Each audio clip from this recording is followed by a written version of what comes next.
Legal 13. The revenue is an appeal against an order of the Income Tax Appellate Tribunal under Section 260A of the Income Tax Act 1961. The assessment year to which the appeal relates is assessment year 2009-10. The tribunal has allowed the appeal filed by the assessee on the ground that the basis for issuing a notice under Section 148 for reopening the assessment has not been fulfilled, since the assessing officer must have reason to believe that income has escaped the assessment para. The following question of law have been formulated by the revenue. Para 1. Whether on the fact and in the circumstances of the case, the Honorable Tribunal was justified in quashing the reopening of assessment by ignoring the fact that the assessing officer had sufficient reason for reopening the case and accordingly assessing the long-term capital gains at rupees 72 lakhs against the return long-term capital gains of 1 lakh 72,000. Second, where on the facts in the circumstances of the case, the Honorable Tribunal was justified in law in not appreciating the fact that the assessment officer had valid reasons to believe that there is escapement of income by assessee who, while his return of income had shown highly inflated cost of construction and improvement. Third, whether on the fact and in the circumstances of the case, the Honorable Tribunal was justified in not appreciating the fact that the value of property decided by civil judge Kanpur at rupees 1 lakh as per the court decree was rightly adopted by the assessing officer.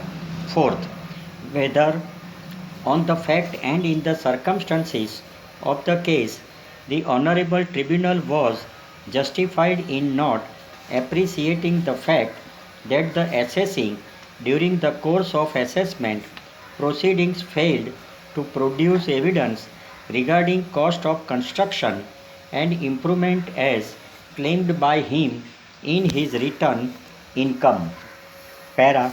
The notice of reopening under Section 148 was issued on the ground that the assessee had sold certain immovable property for rupees 31 lakhs, whereas the value of property for the purpose of stamp duty was rupees 82 lakhs, resulting in an apparent difference of rupees 51 lakhs.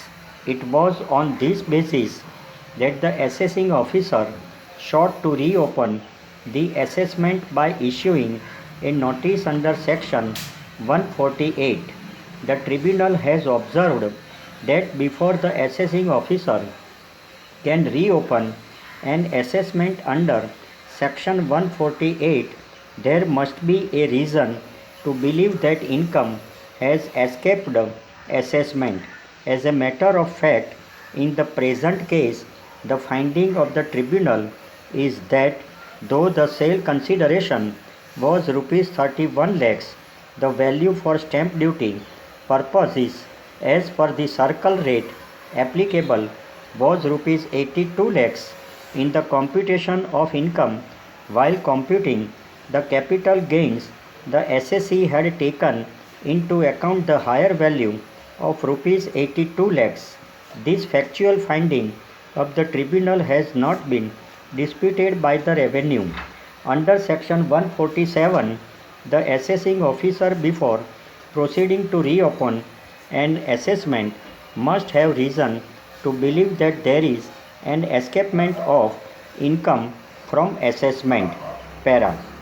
Now it is well settled in view of the decision of the Supreme Court in case of CIT Vice Calvinator of India Limited that under Section 147 An assessment cannot be reopened merely on the basis of mere change of opinion, but there must be tangible material before the assessing officer to come to conclusion that there is an escapement of income from assessment.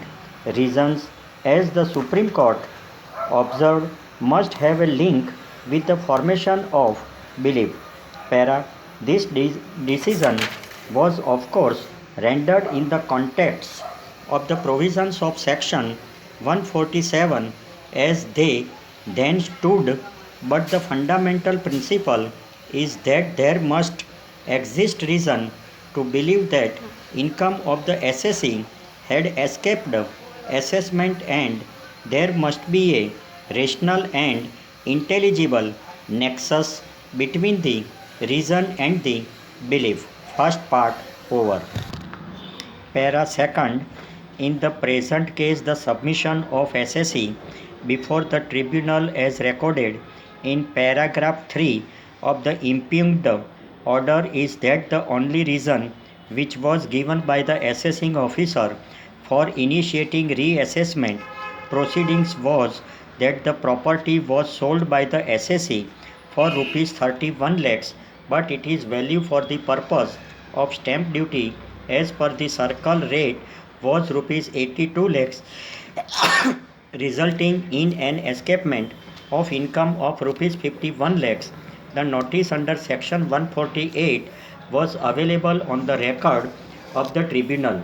The tribunal also had the benefit of pursuing the income tax return filed by the assessee. It is on that basis that the tribunal, after duly pursuing the computation of income submitted by the assessee, found that as a matter of fact the assessee had shown a shell consideration of rupees 82 lakhs in the computation of income. Once this is the position, the only basis on which the assessing officer issued notice under section 148 would not possibly give rise to a reason to believe. Para. It has been urged on the behalf of the revenue that the tribunal has not given due regard to the submission of the revenue that the assessee had reduced the capital gain by increasing the cost of acquisition and the cost of improvement of the property. The difficulty in accepting the submission is that in fact this was not the basis on which the assessment was reopened under section 148. The validity of the reopening of the assessment has to be determined on the basis of reasons which are disclosed by the assessing officer. The legality of the notice reopening the assessment has to be determined when it is questioned on the basis of the reasons which are recorded by the assessing officer. Those reasons cannot be allowed to be supplemented subsequently. This was also so observed in a judgment of Division Bench of Bombay High Court in Harnath Vice Income Tax Officer and others 3, where it was held as follows. Para. For the purpose of determining the validity of the challenge to the notice under section 148, the court would have to refer to the reasons recorded by the assessing officer and to those reasons alone. Para. Hence, in our view, the tribunal was justified in assessing the correctness of the notice for reopening the assessment under section 148 on the basis of the reasons which were disclosed by the assessing officer. Those reasons, as the tribunal noted, could not give rise to a reason to believe that income had escaped assessment for the simple reason that in the computation of income the assessee had adopted the circle rate, which is higher than the shell consideration. Hence, the appeal will not give rise to any substantial question of law. Para. The appeal is accordingly dismissed. There shall be no order as to cost over total was 1159.